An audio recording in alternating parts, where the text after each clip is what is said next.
ఏపీలో రాజకీయం ఎవరికి అంతు చిక్కడం లేదు. అక్కడో వింత రాజకీయం సాగుతుంది. ఎవరు పార్టీ పెట్టినా లేక ఎవరు రాజకీయాల్లోకి వచ్చినా ఏకంగా సీఎం పదవి మీదకే గురి పెడుతున్నారు. సీఎం సీటు కోసం తెగ ప్రయత్నాలు చేస్తున్నారు. పోటీ పడి పోటీలోకి దిగుతున్నారు. ఇంతకీ వాళ్ళెవరు? Let's watch.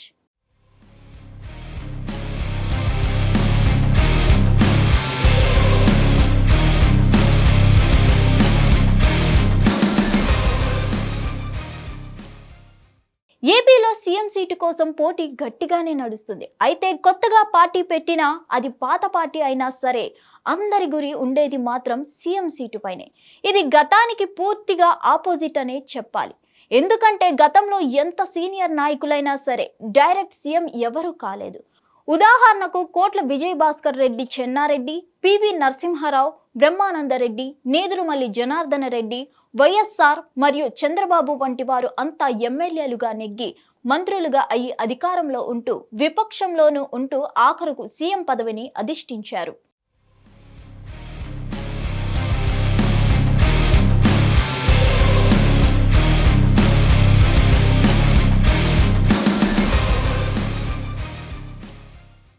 కానీ 1983లోనే ఎన్టీఆర్తో ట్రెండ్ మారింది. ఆయన డైరెక్ట్ సీఎం అయిపోయారు. మంత్రి పదవి చేయలేదు. రాజకీయంగా అనుభవం కూడా లేదు. కానీ ఆ అవకాశం అదృష్టం ఎవరికీ దక్కదనే చెప్పాలి. ఉత్తరాదిన చూస్తే వర్తమానంలో కేజ్రీవాల్ కనిపిస్తారు. ఇవన్నీ ఇలా ఉంటే తెలంగాణలో రేవంత్ రెడ్డి అయినా, ఏపీలో జగన్ అయినా మంత్రులు కాకుండానే సీఎం అయిపోయారు కదా అంటే వారు మినిస్టర్స్ అనిపించుకోలేదు, కానీ ఎమ్మెల్యేలు అయ్యారు, ఎంపీలు అయ్యారు, విపక్షంలో ఉంటూ పోరాటాలు చేశారు, ఆ తర్వాత ముఖ్యమంత్రులు అయ్యారు. ఈ విధంగా చూసుకుంటే వారి అనుభవం కూడా గొప్పదే అని చెప్పాల్సి ఉంటుంది. కానీ ఏపీలో చూస్తే జనసేన అధినేత పవన్ కళ్యాణ్ని సీఎం అంటున్నారు. ఆయన 2019లో తొలిసారి ఎన్నికల్లో పోటీ చేశారు. 2 చోట్ల చేసిన ఎమ్మెల్యేగా గెలవలేదు.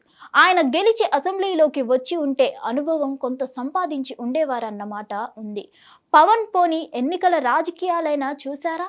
పార్టీని సైతం 10 ఏళ్లుగా నడుపుతున్నారు కాబట్టి ఆ విధంగా కొంత అనుభవం ఉంది అనుకోవచ్చు. కానీ వైఎస్ షర్మిల తీరు ఇంకా జోరుగా ఉందని అంటున్నారు కొందరు. ఆమె 2021లో తెలంగాణలో పార్టీ పెట్టారు. 2024 రాకుండానే మూసేశారు. గట్టిగా 2 ఏళ్లు కూడా పార్టీని నడపలేదు. తెలంగాణలో ఆమె ఒక విఫల రాజకీయ నాయకురాలుగా మిగిలిపోయారు.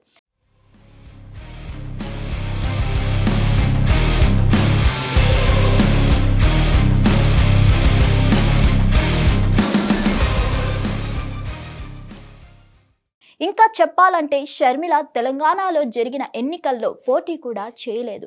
ఆమె పోటీ చేసి ఓడినా పోనీ కొంత అనుభవం వచ్చేది. అలాంటి షర్మిలను ఏపీ కాంగ్రెస్ కి అధ్యక్షురాలిగా చేశారంటే ఆమెకు ఉన్న అర్హత వైఎస్ఆర్ తనయగానే అని అంటారు. అంతేకాదు ఏపీ సీఎం జగన్ చెల్లెలుగా ఆమె ఫోకస్ అవుతున్నారు కాబట్టి ఆ పోస్ట్ ఇచ్చారు. కాంగ్రెస్ లో రాష్ట్ర మంత్రులు, కేంద్ర మంత్రులు చేసిన ఉద్దండులు ఉన్నారు. అనేక సార్లు ఎమ్మెల్యేలు, ఎంపీలు చేసిన వారు ఉన్నారు.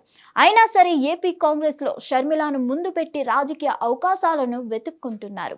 ఇక అనంతపురంలో జరిగిన సభలో అఖిల భారత కాంగ్రెస్ అధ్యక్షుడు మల్లికార్జున్ ఖర్గే అయితే ఏపీకి కాబోయే సీఎం షర్మిల అని అదే వేదిక మీద అనౌన్స్ చేశారు.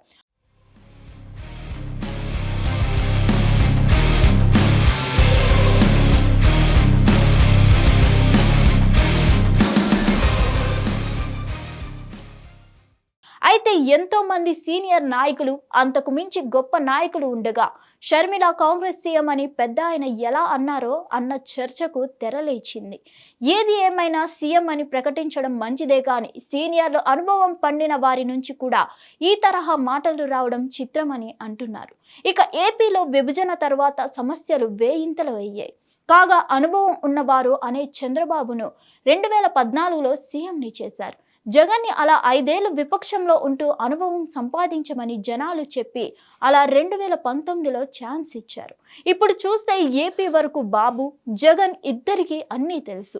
ఏపీ కష్ట నష్టాలు పూర్తిగా తెలుసు. ఆర్థిక భారాలు, ఖజానా కబుర్లు తెలుసు. ఏపీలో ఏ మూల ఏముందో తెలుసు. ఈ ఇద్దరిలో ఎవరిని నెగ్గించినా ఏపీని వారి మార్గంలో నడిపించగలరని తెలుసు. మరి పవన్ అయినా షర్మిల అయినా సీఎంలు కావాలన్న కోరిక ఉంటే జనంలో ఇంకా ఉండాలని, ఇంకా ప్రజల పక్షాన నిలిచి పోరాడాలని అంటున్నారు. Hit TV presents like, share, comment. TV వాళ్ళకు కూడా నేను ఒక సర్ప్రైజ్ ఇద్దాం అనుకుంటున్నాను. మీరు మాత్రమే జెస్సీ ఎందుకు అయ్యారు? ఇలాంటి అమ్మాయిలకి పిలవడానికి బాగుంటుంది. చందు సాయికి like you and have a జనాలకి ఒక పేరు నచ్చిందంటే దీనికి ఒక ప్రాసెస్ ఉంటుంది. ఎందుకు బాక్స్ డైరెక్ట్కి వెళ్ళిపోదాం. ఏదైనా ఒకటి మర్చిపోయినావా నువ్వు? ఏం మర్చిపోయావు? ఏదో ఆ టైంకి మన సుడి బాగుంటే ఎవరన్నా చూపిస్తే రాయగలం కానీ డోర్ టు డోర్ సేల్స్ చేసేవాళ్ళు. శారీ వస్తుంది, శారీలో వెనకాల కట్టుకుని